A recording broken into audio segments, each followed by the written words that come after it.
80માં સ્વાતંત્ર્ય દિનની પર્વની ઉજવણી ભારતીય જનતા પાર્ટી વડોદરા મહાનગરપાલિકા ખાતે કરવામાં આવી।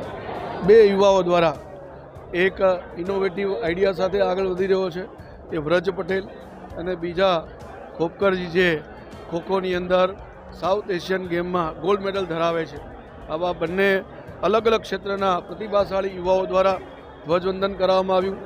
આજના આ ભારતના યુવાઓને હંમેશા ભારતીય જનતા પાર્ટી માને છે કે આ યુવા એ ભારતનું ભાવિ છે।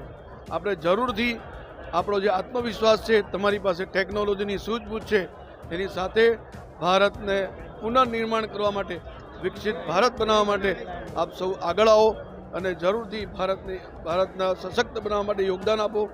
નેશન ફર્સ્ટ સાથે, રાષ્ટ્ર પ્રથમ સાથે આપણે જે પણ ફિલ્ડમાં કામ કરીએ ત્યાં ભાવના સાથે કામ કરીએ, એ જ સૌની પાસે અપેક્ષા છે।